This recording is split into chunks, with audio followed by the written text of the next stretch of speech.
right, so we talked about functions, and I said at the end of the last video that we were going to kind of zero in on a specific type of function. So if you move ahead and look at the notes for section 1.3, the heading is linear functions.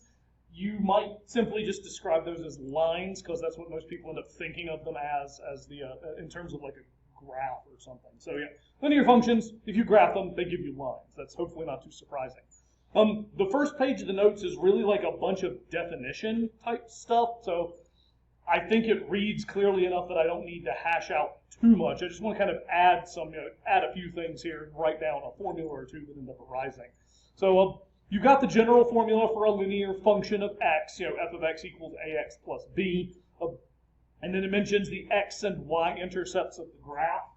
So we'll talk more about how to get those in an example momentarily. I was about to write out the rule, but I figure it's best let's talk about that with the example, right? Okay. So you've got the places where it crosses the coordinate axes. Like I said, we'll talk about how that ends up coming into play in the when the example comes.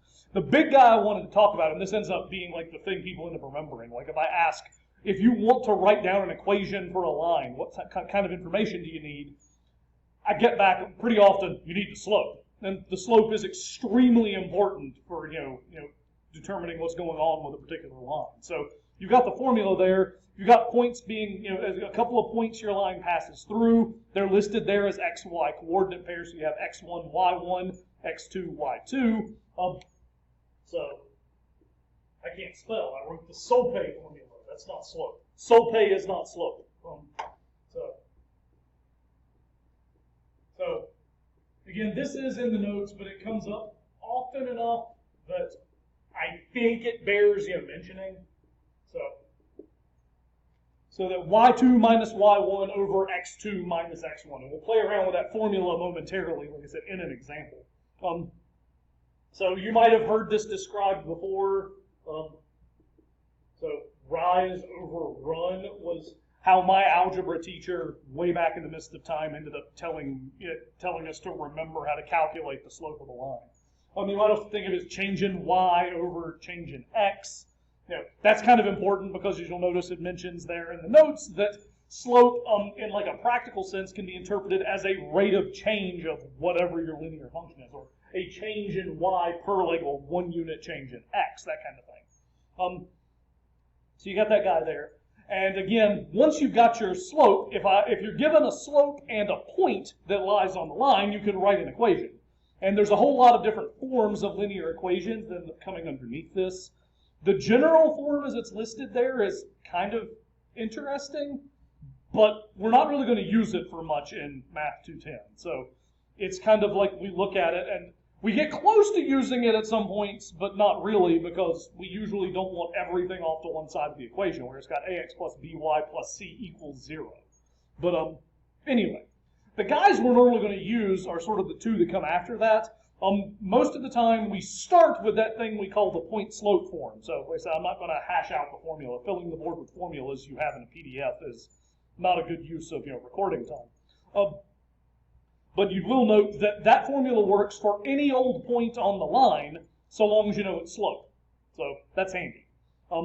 The slope-intercept form is usually the guy we're really after because it kind of gets like, it's unique. It gets y, by itself. So it looks like that linear function formula from up above, y equals mx plus b. So you'll see in both of those formulas, m is a shorthand for slope. I've done a little research. Nobody's really sure why we use m for slope, but anyway. The b in that instance is actually a very specific point, where the line crosses the y-axis. It's y-intercept. So that ends up coming into play, and that's kind of what pins it down. But a couple of special cases that follow after that, you talk about vertical lines and horizontal lines. Well, all vertical lines, they have the same x-coordinate. If I were like to draw a graph, the x-coordinate is the same. The elevation changes, so to speak, but like your position left to right isn't at all. So an equation for a vertical line looks like x equals some constant. So it's listed as a in the notes. I'll usually write k, but it doesn't matter. The big thing to keep in mind is we do not, as you're saying, when it comes to talking about the slope of a vertical line, we don't say that it has like infinite slope. Like if you tried to pick a couple of points on a vertical line and plug them into this formula, weird stuff happens. You get a division by 0.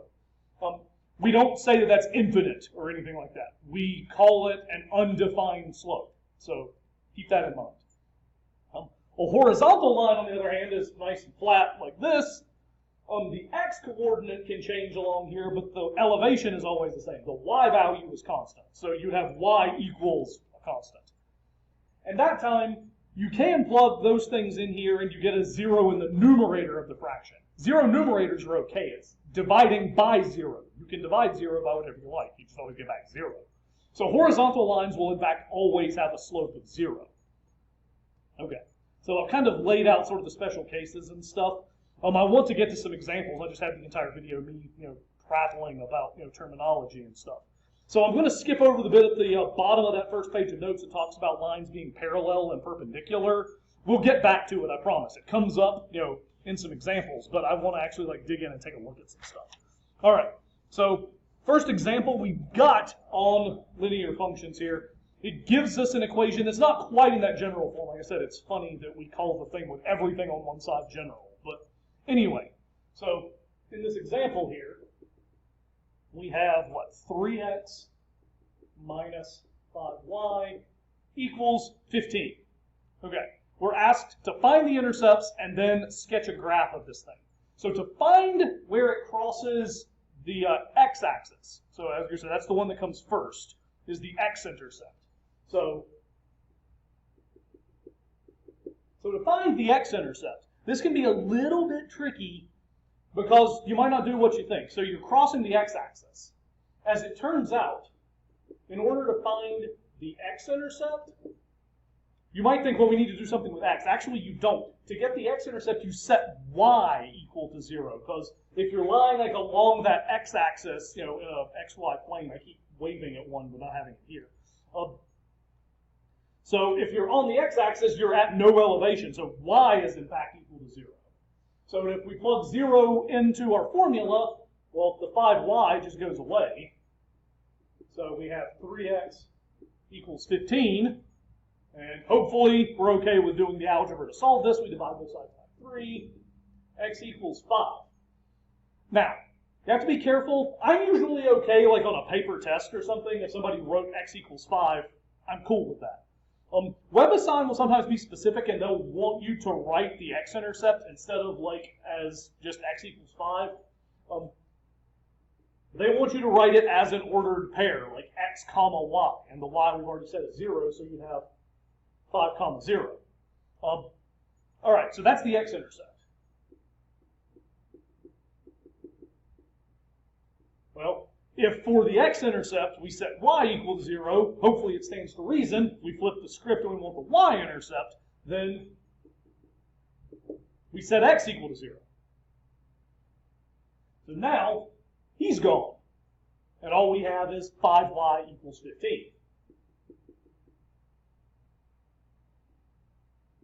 And hopefully, you're okay with dividing both sides by 5 to say that we have y equals 3, or as an ordered pair, remember it's x comma y, so 0 would come first and then 3 after it. All right, so the problem in the notes asks us to sketch the graph. I'll go ahead and do that real quick, just kind of throw out a set of x and y axes. So we have 1, 2, 3, 4, 1, 2, 3, 6. Okay, so 0 is kind of there in the middle. Each tick mark is like one spot. So what you can do is just plot the points and then connect the dots. So our x-intercept was at 1, 2, 3, 4, 5, 0. There's our x-intercept. The y-intercept is going to be 1, 2, 3 units up here. And now we just want to connect the dots with a line. Okay, so my line's bending a little bit, but you get the idea. If I had a big old straight edge, I could make it nice and crisp, but hopefully that gets the point across. Now,